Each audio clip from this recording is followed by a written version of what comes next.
can live your actual lifestyle better than ever before, okay?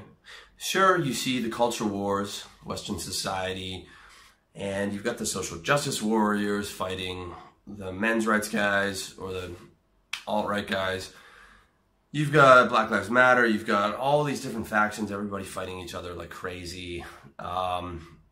You know, debauchery, people complaining about microaggressions and needing safe space and just the weakest, fucking laziest generation of all time. That is true.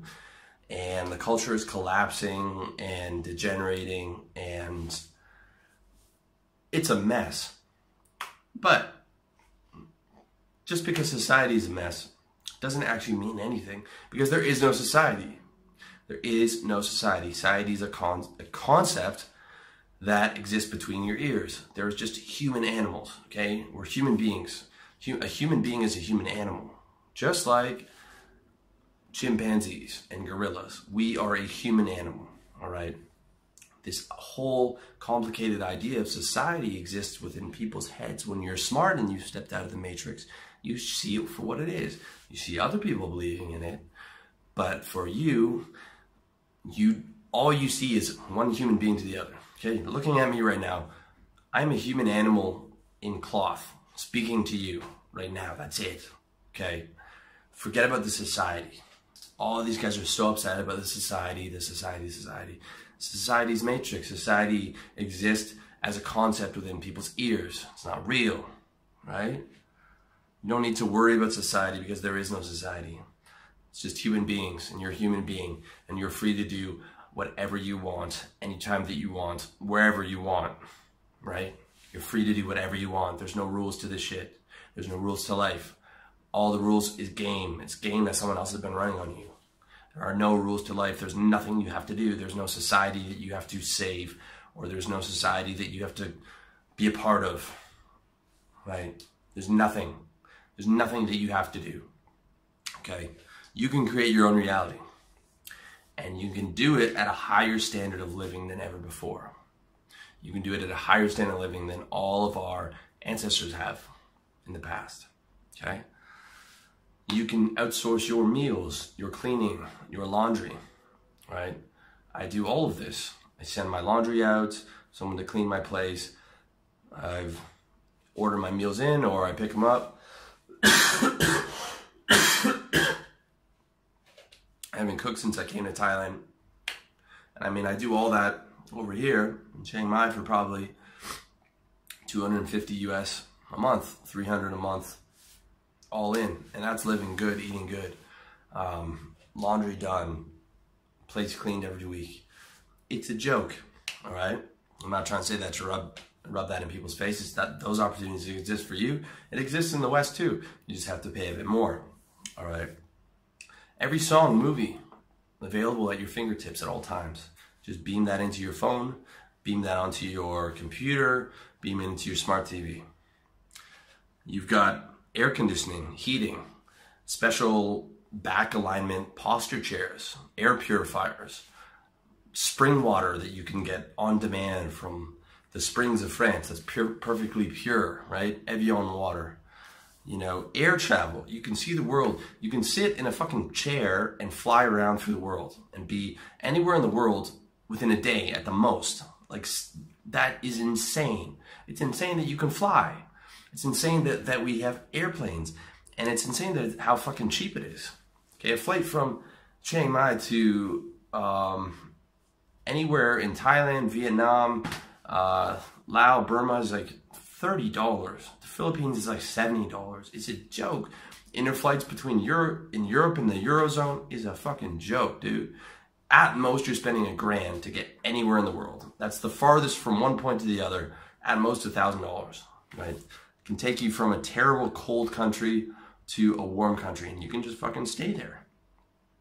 You can just stay there. You can travel the world, or you can just hop on a plane and live somewhere else. You can do it for $1,000 at the fucking most. And live anywhere you want, still have all the conveniences of home, still keep in touch with everyone through social media and through email, still read all the same news and whatever that you were reading through the internet. I mean, god damn, compare that to what life was like even like 100 and 150 years ago, where guys are doing back-breaking farm work to survive, or they are trappers. Watch the movie The Revenant to see what life was like in America in the 1800s, like the insane toughness of the Pilgrims, where, you know, 20% of these guys would die on these trapping expeditions. They're insanely tough guys, and that's what they had to do to survive in those days. No heating, you know, the winter, you know, people starve, people freeze to death, like fucking insane. All right, it's insane how far we've come, and it's insane how much better your life is, and it's insane how good you can live compared to people throughout history.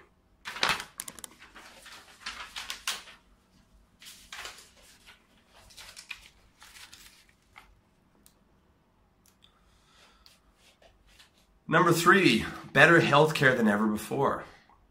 Sure, you're watching the news and you're seeing Obamacare's a mess, Ryan Care didn't work, healthcare before that was no good. Or if you're in Canada, people are complaining about socialized medicine and that it would be cheaper if we privatized. And I'm a Canadian, by the way. And on and on and on. And everyone has a problem with their country's healthcare system. And yeah, okay, healthcare's a mess in the US. But a minimum wage worker has better healthcare than an 18th century king. Period. Period. Even 100 years ago, hospitals were terrible. You'll see pictures of people and they have a fucking lazy eye, because that's what they got hit in a schoolyard fight when they were 10 years old, and then they just had a lazy eye. That's just how they lived.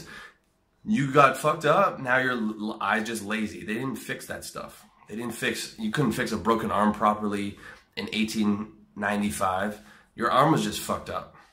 Like that's how people lived. Guys got shot in duels, okay? An American president in the 1800s got shot in a fucking duel, right? Guys would shoot each other, and the best they could do is like go take the bullet out. But you think they would heal from that shit properly? No, man. Hell no. You just lived with all that stuff. You just lived with all the injuries and all the things that went wrong with your body. That was just something that was now a part of you, okay? You were fucked. Even the best hospital 100 years ago wouldn't even make it to be the worst hospital today, all right? The best hospital 100 years ago would be an absolute horrible nightmare today.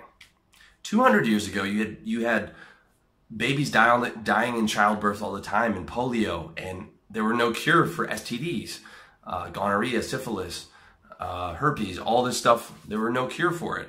You know, broken limbs, they didn't have the technology to fix that.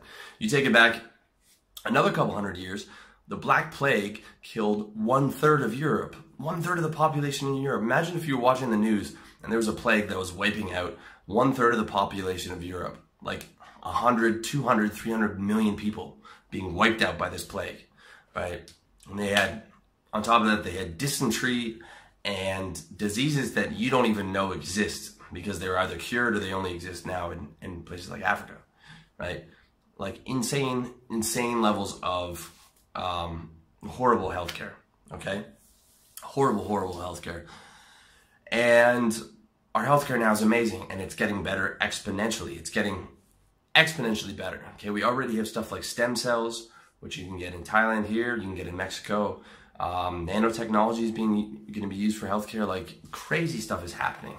Okay, all the stuff that like people are dealing with as we watch our parents, especially our grandparents in old age, like Alzheimer's and, you know, the actual physical relation of aging, we are not going to have to deal with that in our 70s and 80s.